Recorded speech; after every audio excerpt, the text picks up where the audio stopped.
If I start telling people about hell, I might just scare them off. Where are you going to scare them off to? Hell number 2? Or are you just going to sit there and let them burn? It also says in Jude that we should contend for the faith. Contend, we have to fight for what the Lord has given us. He has given us something that's wonderful. And I agree with Chris. People are not reading the Word. And sometimes you go to some places or you'll see people saying that they're worshiping. And when you look at the Bible and you look at what they're doing, they're two totally different things. That's right. So we have to contend for the faith. When you read the Bible, you have to think about it literally. In other words, when he talks about people that lived an average of 930 years before the flood, that's real data, that's real information, you see.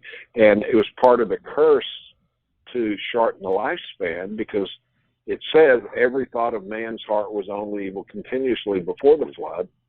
And then after the flood, it repeats that. It says every thought of man's heart was only evil continuously. So, just think of what kind of criminal you could become if you had an average of 930-year lifespan. Yeah. You could be a real mature sinner by then. Goodness gracious. And so God had to have restraints in there. And one of the things that I learned from a friend of mine that I put in the book is called The Divine Institutions. And this is chapter 5. And it shows, it's a way of summarizing what God built into creation and man's basic responsibilities before the fall and the sin. Now, they continue to be our responsibilities. And the first is individual responsibility. And that deals with individual choices and labor. In other words, your things that you're individually responsible for. For example, a person is individually responsible for accepting or rejecting Christ today. That's something your mother can't do, your parents can't do, the government can't do it for you, and certainly wouldn't.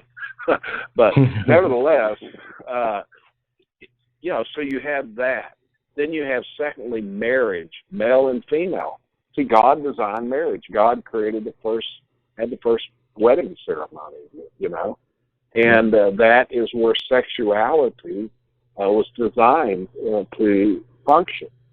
And then thirdly, you have the family, and God created the family for training, and it's the institution along with individual person for wealth.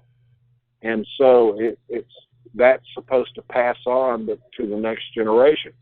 And then after the fall and after the flood, God had 2 more divine institutions that he instituted. First is civil government, because there wasn't civil government before. There was just tribalism, I assume. And civil government was given the death penalty to help restrain evil, because God, is not going to personally intervene in history like he did at the flood. So civil government was given the sword. You see that before the flood of the angel who had the sword protecting the way into the Garden of Eden. And that refers to capital punishment.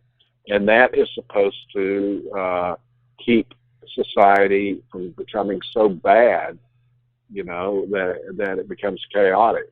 And then fifthly is what I call nationalism or tribal diversity. In other words, instead of the flood, God wiping out everybody at the flood, he uses nation against nation. And it would be like, so different people groups are pitted by God against other people groups who become pagan and culturally degraded. You see that with Sodom and Gomorrah being wiped out by God personally. You see, they became involved in homosexuality and things like that so bad that God wiped them off the face of the earth. Now, he doesn't do that with throughout history. He did it early on to show that, a society and a culture, as Paul describes in Romans 1, can get where people are not ever going to respond to the Word of God.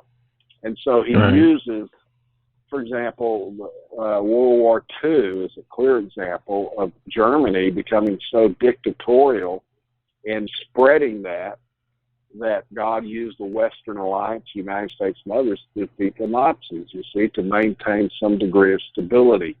Because what is God doing now? Well, we learn in Acts 17 that God has made from one people nations, and he's determined their times and boundaries so that they may seek after God. And we know from Romans and the Old Testament that no one seeks after God, no, not one.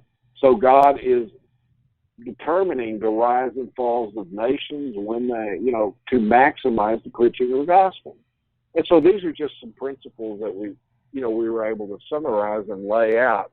And it gives a framework to look at man's responsibility, during these times. And we talk about the different genealogies and the fact that, some things are hard to mention without looking at the charts, so I'm not going to do that. But we go all the way through the early Genesis up to through Israel's history and all of this, and show, the patriarchs, and we show the time of Israel's history from bondage to Exodus, and all these are broken down.